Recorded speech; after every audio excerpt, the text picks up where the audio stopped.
بسم الله الرحمن الرحیم. په بریکس کې دلته موږ سره سیکشن بریک ده. دغه څلورو ته سیکشن ویل کیږي. موږ تاسو په ورډ کې د فایل په یو فایل کې کولای شو چې سیکشنونه ولرو. یو فایل په سیکشنو تقسیم کو. مثلا دا یو کتاب د زی جوړوم په دې کې مثلا سل صفحې دي. زه غواړم چې دا په سیکشنو تقسیم کوم. ولې په سیکشنو تقسیموم؟ بعضې وخت سیکشن ته ضرورت کیږي. مثلا کله چې موږ یو کتاب جوړو، د کتاب په اول سر کې د کتاب په اړه معلومات وي. چا چې کتاب لیکلی دغه په اړه معلومات وي. بیا وروسته ټیبل اف کنټینټ فهرست وي که نه، نو بیا له هغه نه وروسته اصلي کتاب موضوع شروع کیږي. نو که پیج نمبر ته پام شوی وي، دغه اول کې د معلوماتو کې فهرست کې یو شماره وي، له هغه نه وروسته بیا چې کله اصلي موضوع شروع کیږي شماره بل یو وي. پام به ورته شوی. اوله کې زیاتره خلک لاتیني یا مثلا د افغانستان د کتابو کې الف ب ت وي که نه، کله چې اصلي موضوع شروع کیږي بیا هلته یو دوه درې شروع کیږي.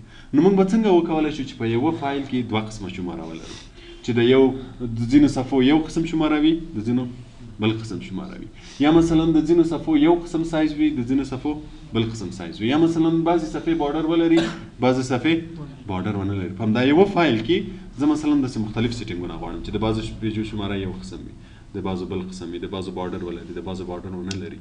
دغه به موږ څنګه حلو؟ د دې لپاره موږ تاسو له چیش نه استفاده کوو؟ له سیکشن نه استفاده کوو. یو فایل په سیکشن باندې تقسیموو، په دوه سیکشنه، په درې سیکشنه، هر څومره چې ضرورت و هغومره سیکشنونه. مثلا که زه غواړم چې دوه قسمه شماره وي، اوله صفحې یو قسم شماره ولري، اصلي موضوع چې شروع کیږي بل قسم شماره ولري، نو زه به فایل په څو سیکشنه تقسیم کوم؟ په دوه. مثلا هر وخت کې چې داسې ضرورت کېده چې یو د یوې صفحې ډیزاین یو قسم ته وي، د بلې صفحې ډیزاین بل قسم ته وي، په هغه صورت کې به موږ سیکشن جوړوو، سیکشن به بدلوو. کله چې سیکشن چینج کو، بیا هر سیکشن لکه جدا فایل غوندې هر سیټینګ چې موږ وغواړو هغه سیټینګ ورکولی شو. نو دغه څلور واړه چې د سیکشن اضافه کوي، دا هم سیکشن اضافه کوي، دا فقط لږ تغییرات پکې دي. مثلا که چیرته اوس زه د اوله صفحه لرم، بله صفحه اضافه کوم او سیکشن هم اضافه کوم. کله چې موږ دا کلیک کوو، دا صرف صفحه اضافه کوي، سیکشن نه اضافه کوي. یعنی اوس هم د دواړه صفحې یو سیکشن دی. یا مثلا دا اضافه کوم، اوس هم څو سیکشنه دي؟ یو سیکشن دی. کله که موږ هیډر فوټر وګورو، ګورو دلته به صرف او صرف څه شی لیکل شوي وي؟ هیډر. که چیرته موږ سیکشنونه ولرو، بیا به دلته سیکشن هیډر لیکل شوی وي. مثلا که دا اول سیکشن وي، نو دلته به سیکشن 1 هیډر لیکلی وي. که دویم سیکشن وي، سیکشن 2 هیډر به لیکلی. اوس که زه ټولو صفحو ته لاړ شم، ټولو صفحو کې هیډر لیکل شوی. نو که چیرته اوس مثلا زه له د درېیمې صفحې نه وروسته، مثلا دا درېیمه ده، د دې صفحې نه وروسته زه غواړم چې یو سیکشن اضافه کړم، هم صفحه اضافه کړم، هم سیکشن اضافه کړم. په هغه صورت کې به بیا دغه اول کلیکوئ، نیکسټ پیج. دا هم سیکشن اضافه کوي او هم پیج اضافه کوي. اوس که زه دا کلیک کړم، ګوره زموږ ستاسې صفحې به اوس څو شوي؟ 3. اوس که زه دلته ډبل کلیک وکړم، ګوره دا څه شی شو؟ سیکشن 1 دا سیکشن 2. اوس که ټولو کې وګورئ، ګوره دا ټول اول سیکشن ده، نو هیډر 1 سیکشن، دا مینې اول سیکشن ده، دا صفحه هم د اول سیکشن مربوط ده، خو دلته بیا سیکشن 2 شو. اوس که زه د سیکشن 2 کې صرف کنټرول انټر ووهم، یا له دې ځای نه صرف دا یو کلیک کړم، دا د سیکشن 2 صفحه اضافه شوه. بیا انټر ووهم، دا په کوم سیکشن کې اضافه شوه؟ سیکشن 2 کې. اوس که زه دلته هیډر فوټر کلیک کړم، ګوره دا هم چې سیکشن 2 دا بیا سیکشن 1 شو. نو که کله موږ تاسې غواړو چې سیکشن هم اضافه شي او پیج هم اضافه شي، په هغه صورت کې چې ده موږ تاسې به نیکسټ پیج کلیک کوو، هم صفحه اضافه کوي، هم سیکشن اضافه کوي. کانټینیوس بیا په کوم ځای کې چې کرسر یې کوي، په هماغه ځای کې سیکشن اضافه کوي. مثلا که زه غواړم چې په دې صفحه کې ما بعضې خط لیکلی ده، ته دې ځای زه له دغه کرسر نه وروسته غواړم چې دا طرف یو سیکشن شي، دا طرف بل سیکشن شي. په هغه صورت کې بیا موږ تاسې څه شی کلیک کوو؟ کانټینیوس کلیک کوو. نو دا کرسر چې دلته ده، لاندې به یو سیکشن شي، بره به بل سیکشن شي. خو دغه سیکشن چې کله موږ تاسې د پیج سیټینګ جدا غواړو، مثلا زه د دې صفحې د دې سیکشن د صفحو سایز یو قسم غواړم، د دې سیکشن بل قسم غواړم، نو یوه صفحه خو بیا دوه قسمه نشي کېدلی که نه. په هغه صورت کې دا خپله بیرته بلې صفحې ته اوړي، دا سیکشن خپله بلې صفحې ته اوړي. خو بعضې مثلا موږ تاسې پرون لاین نمبر وویلې، که زه ورته وایم چې ریسټارټ ایچ سیکشن، په دې معنا چې دا لاین نمبر د په هر سیکشن کې جدا جدا شي. اوس ګوره زه به دلته یو څه خط نور هم ولیکم، لاین نمبر به ورکړم، کانټینیوس به فعلا ورکړم. نو اوس ګوره دا اوله دلته شماره له څونه شروع شوې؟ له 3 نه شروع شوې. په دې سیکشن کې تر اوسه هېڅ شته هم نه، که په دې سیکشن کې زه ګوره دې سیکشن کې شماره شته هم نه، ولې نشته چې دغه سیکشن سیټینګ جدا ده، د دې سیکشن سیټینګ جدا ده. که زه غواړم چې دغه ځای کې یو سیکشن بل ور اضافه کړم، اوس ګوره زه کنټینیوس کلیک کوم، دا طرف یو سیکشن ده، دا طرف بل سیکشن. اوس زه ورته وایم چې ریسټارټ ایچ سیکشن، شماره دې په هر سیکشن کې له سره شي. نو ګوره د دې سیکشن شماره جدا ده، د دې جدا شوه. خو که کله موږ تاسې وغواړو چې د پیج سیټینګ هم جدا کړو، مثلا باره زه A4 ورته وایم، لاندې A5 ورته وایم، A5 لږ وړې صفحې دي که نه، نو بیا دا یوه صفحه خو A4 A5 نشي کېدلی. په هغه صورت کې څه کېږي چې دا خط ټول بلې صفحې ته وړي، هغه طرف به یو سیکشن شي، دا به بل سیکشن شي. خو اوس دغسې ضرورت کې که ته غواړې چې صرف لاین نمبر چینج شي یا بعضې نور سیټینګونه چې صرف هم د یوه پیج مربوط وي او ته غواړې چې سیکشن بدل کړې، نو په هغه صورت کې بیا موږ تاسو کنټینیوس نیکسټ چې کلیک کوو، هم صفحه اضافه کیږي هم سیکشن اضافه کیږي. دا صرف او صرف کوم ځای کې چې کرسر وي هماغه ځای کې سیکشن اضافه کوي. بل ایون او اوډ پیج بیا څه کار کوي؟ که چیرې زموږ ستاسې کرسر په طاق صفحه کې وي، لکه دا اوس چې په کومه صفحه کې ده، 5مه صفحه کې، نو که چیرته زه دلته اوډ پیج کلیک کړم، دا له طاق نه طاق ته ځي، له 5 نه به 7 ته لاړ شي او سیکشن به هم چینج شي، منځ کې به یوه صفحه خالي پاتې شي. اوس ګوره دا 5مه صفحه ده، زه دا کلیک کوم، نو اوس وګوره زموږ ستاسې کرسر کومې صفحې ته راغی؟ 8مې صفحې ته، مابینځ کې به یو پیج خالي پاتې شوی. ګوره دا سیکشن 4 شو، دا سیکشن 2 شو. نو که چیرته غواړئ چې له طاق نه طاق ته لاړ شئ، په هغه صورت کې به بیا ایون کلیکوئ، او که له جفت نه جفت ته ځئ، په هغه صورت کې به ایون کلیکوئ. که اوس مثلا زما کرسر په 6مه صفحه کې، اوس زه غواړم چې یو سیکشن اضافه شي او یوه صفحه ترمنځ خالي پاتې شي، بیا به ایون کلیکوم، نو دی به له 6 نه څو ته لاړ شي؟ 8 ته به لاړ شي. ایون پیج اوس ګوره 8 ته راغی. اوس به دا طرف یو سیکشن وي، دا طرف به بل سیکشن وي. نو دا کله چې موږ تاسې غواړو چې سیکشن جدا شي، په هغه صورت کې به له بریک نه استفاده کوو. اوس به لاړ شو یو نوی فایل به واخلو، په دې کې به یو څو سیکشنه جوړ کړو. اوس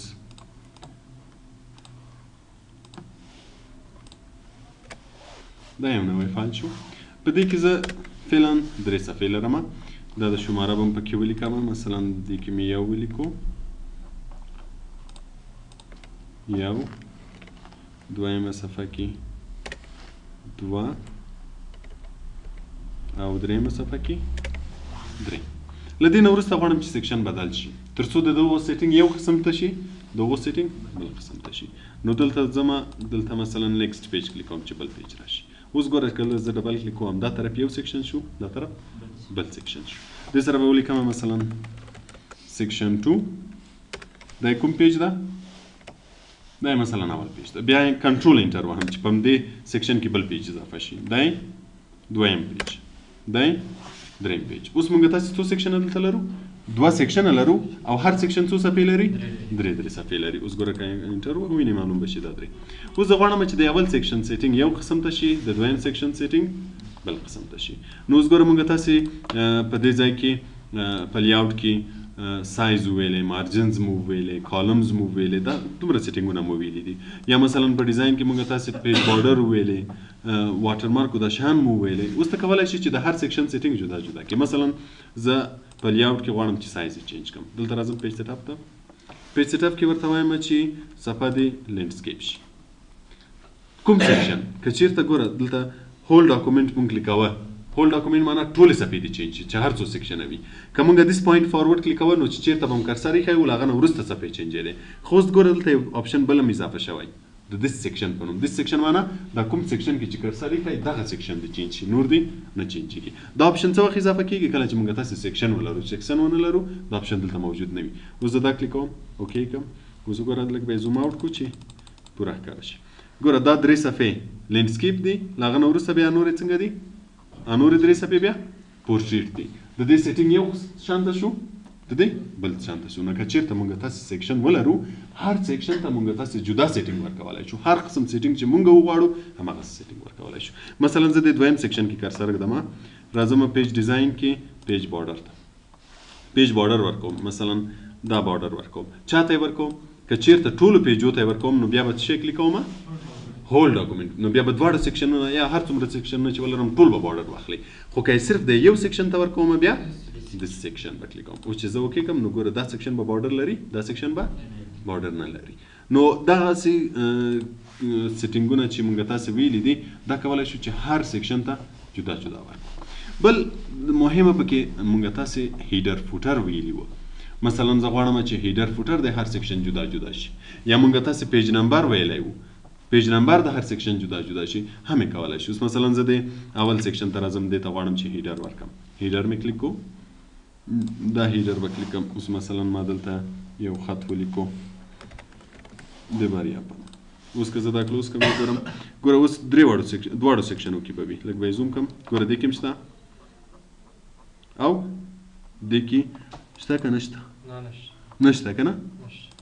که بارډر به یې ورې 3 کړو نو بیا به ښه معلوم شي چې اوس داسې نه چې بارډر شاته پټ وي. وینې شته د بارډر شاته و که نه. نو ګوره اوس چې مونږ تاسې هیډر فوټر ورکړو نو دا سیکشن هم لري، دا سیکشن هم لري. خو زه غواړم چې دا سیکشن یې ونه لري، یا مثلا د دې سیکشن هیډر بل شی وي. نو کله چې په دې کې کرسر کېږدو، ګوره مونږ تاسې هیډر فوټر کې دلته یو 3 آپشنه پرېښي وه، پریویس، نیکسټ، لینک ټو پریویس. نو اوس ګوره که دې ته پام شي، دا لینک ټو پریویس چې ده داسې رنګ خیره ده، دا په دې معنا چې دا کلیک ده. کله چې دا کلیک وي د سیکشنو هیډر یو شانته وي، یعنی د دې هیډر چې ده له دې سره لینک ده. څه شی چې د هغه هیډر وي د دې به هم همداسې وي. خو که وایم چې لینک دې نه وي نو دا به ایسته کړم. کله چې مې دا ایسته کړو، اوس که زه دا چینج کړم، دلته که زه هر شی ولیکم، مثلا دلته زه صرف انسټیټیوټ لیکم. اوس ګوره که زه بره وګورم، بره سیکشن کې بریا لیکلی، لاندې سیکشن کې انسټیټیوټ، د دې سیکشن ټولې څپو کې به انسټیټیوټ لیکلی وي. نو موږ کولی شو چې هیډر فوټر هم د هر سیکشن جدا جدا، که پیج نمبر ورکوو هم همداسې کولی شو. اوس مثلا زه د اول سیکشن کې کرسر کړم، دلته پیج نمبر ورکوم چې دا نمبر دې راشي. اوس ګوره دې نمبر ته څو پورې راغی؟ 3 پورې. دلته نمبر شته څو پورې راغلی؟ 4. اوس دې کې زه کرسر کړم، د فوټر لینک یې هم ختموم چې فوټر دې هم د هغه سیکشن سره لینک نه وي. لینک مې ایسته کړو، اوس مثلا دا زه بیخي ډیلیټوم. اوس ګوره دې سیکشن کې نمبر شته، دې سیکشن کې نشته. اوس یې زه راولم خو بل قسم نمبر، مثلا 1 2 3 نه ABC راولم. همدا نمبر به کلیک کړم، خو فارمټ به یې چینج کړم. فارمټ مثلا ورته وایم چې ABC دې راشي او له څو نه دې شروع شي؟ A نه دې شروع شي. اوکې که اوس ګوره دې سیکشن له شماره له A نه شروع شوه، همداسې به مسلسل ځي او هغه وګوره 3. نو کله چې مونږ تاسې مثلا یو کتاب جوړوو چې په هغه کې اول صفحو کې مونږ تاسې معلومات لیکو، د فهرست جوړوو، د هغو شماره یو شانته کوو، د بل شانته کوو، نو بیا به سیکشن هغه معلومات به په یو سیکشن تقسیموو، دا نور به په بل سیکشن تقسیموو، نو بیا به شماره د هغه یو شانته وي، د بل به بل شانته وي. دې ته سیکشن وایي. نو که کله غواړو چې سیکشن ور اضافه کړو، په لیاوټ منیو کې به له دې 4 نه استفاده کوو. دا 4 واړه سیکشن اضافه کوي. صرف فرق به څه وي چې دا به هم یوه صفحه اضافه کوي، هم به سیکشن اضافه کوي. دا به چې په کوم ځای کې کرسر وي همالته به سیکشن اضافه کوي. دا به له طاق صفحې نه طاق صفحې ته ځي، منځ کې به یوه خالي پرېږدي، سیکشن به اضافه کوي. دا به له جفت نه جفت ته ځي، په منځ کې به یوه صفحه خالي پرېږدي او سیکشن به ور اضافه کوي. خو سیکشن چې اضافه شو، مونږ د هر سیکشن سیټینګ جدا جدا کولی شو. پوه شوئ په دې باندې؟ سوال یا پوښتنه؟ که سوال پوښتنه لرئ زه به دا ویډیو کړئ. اوس به ځو مخته به ځو نور درس ته. په دې کې مونږ تاسو سره بیا اول انډنټ لرو، پاراګراف انډنټ. دا مونږ تاسو په هوم منیو کې هم ویلي وه. ګوره دلته دغه ته انکریز انډنټ او ډیکریز انډنټ. نو کله چې مونږ تاسو غواړو چې یو پاراګراف فاصله ولري، مثلا دلته ما خط لیکلی،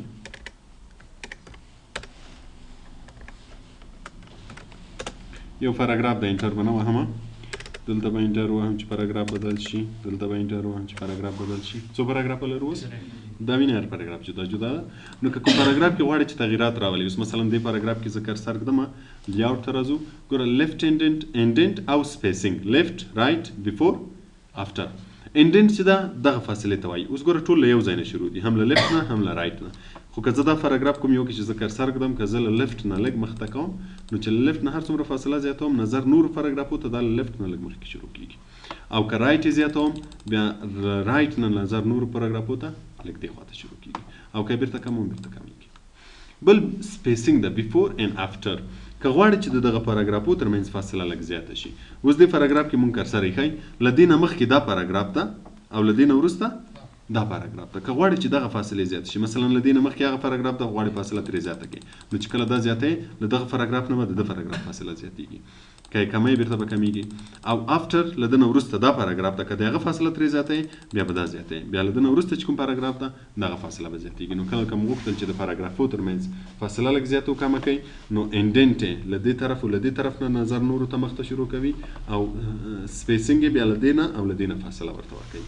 بل که چیرې موږ تاسې دغه اپشن کلیک ګوره د دې چې دا کلیک کوو پیج سیټ اپ ته راتو. پیج سیټ اپ موږ تیار ویلی مو که نه صرف همدغه شی پکې نه وو ویلی چې اوس مور اضافه کړو چون سیکشن مو ویلی.